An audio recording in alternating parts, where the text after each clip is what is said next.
जब लोगों की दिक्कतें हमें समझ में आई तो मैंने खुद ने अपने ऑफिस के ऊपर दिल्ली गेट के ऊपर एक हेल्प डेस्क स्टार्ट किया। एक सुविधा केंद्र एक तौर से था इन लोगों के लिए जिनके पास कोई स्मार्टफोन नहीं है, जो ऑनलाइन किस तरह से फॉर्म भरना है ये जानते नहीं थे, मेडिकल सर्टिफिकेट कहां से लाना है इनके लिए बड़ी दिक्कत हो रही थी। तो एक हमने हेल्प डेस्क तैयार किया। तमाम डॉक्टर्स को मैंने रिक्वेस्ट किया, करीब 10 डॉक्टर्स की टीम मेरे ऑफिस के ऊपर आकर बैठती थी और जो लोग वहां पर आ रहे थे उन सब का मेडिकल चेकअप करके उनको सबको सर्टिफाई वहां पे किया जा रहा था। उनके डॉक्यूमेंट्स हम लोग वहीं पर हासिल कर रहे थे, डॉक्यूमेंट्स हासिल करके उनके फॉर्म भरने का, और वहीं का वहीं हमारी 10-15 लोगों की टीम थी जो ऑनलाइन वहां पे फॉर्म सबमिट कर रही थी। और जैसे ही इनका ट्रैवल पास आ जा रहा था पुलिस कमिश्नर ऑफिस के जरिए हो, तो वो पास हम उनका प्रिंट आउट निकाल के उन्हें दे रहे थे। मुझे खुशी इस बात की है कि जब ये ट्रैवल पास उन्हें दिया जा रहा था, इतने ऐसे लोग थे जो ट्रैवल पास जब उनके हाथ में आ रहा था तो वो लिटरली रो रहे थे, क्योंकि उन्हें बस इतनी बेचैनी थी कि हमें अपने घर जाना है, हमें अपने माता पिता के पास जाने का है, हमें अपने घर वालों के रिश्तेदारों के पास जाना है। कईयों को यह था कि नहीं बस किसी भी तरह हमें अपने गांव पहुंचा दे। तो वो जो एक खुशी थी, अब इसमें हमने खुद नहीं अंदाजा लगाए थे कि इतना बड़ा रिस्पांस मिलेगा ऐसे लोगों का। ये जो काम हमने हेल्प डेस्क किए थे, ये अगर देखा जाए तो ये मेरा काम नहीं था, ये किसी गवर्नमेंट डिपार्टमेंट ने इसे हैंडल करना चाहिए था, लेकिन कोई भी आगे नहीं आया, कोई नहीं करने के लिए तैयार था।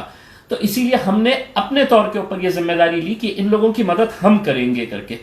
और हमें भी अंदाजा नहीं था, तो बहुत भीड़ वहां पर इकट्ठा हुई। पहले दिन हमें दिक्कतों का सामना करना पड़ा कि सोशल डिस्टेंसिंग के नॉर्म्स थे।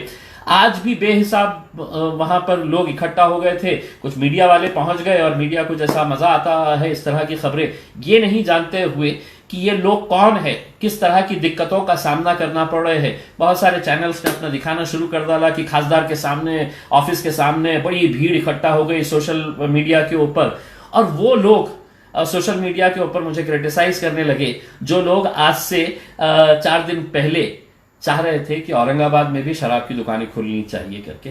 उस वक्त मैं अकेला था जिसने ये स्टैंड लिया कि नहीं, औरंगाबाद जिले के अंदर हम शराब की दुकानें नहीं खोलने देंगे। और वो निर्णय हमारा सही इसलिए साबित हुआ कि जब मुंबई के अंदर हमने देखे, दूसरे शहरों के अंदर हमने देखे कि काय का सोशल डिस्टेंसिंग का, लोग एक दूसरे के आंख के ऊपर चढ़कर शराब की बोतलें हासिल करने के लिए जिस तरह का एक हुजूम इकट्ठा हो रहा था, आखिरकार जो फैसला हमने लिया था मुंबई को वही फैसला मजबूरन लेना पड़ा और कल रात से उन्हें भी अपना डिसीजन कैंसिल करना पड़ा।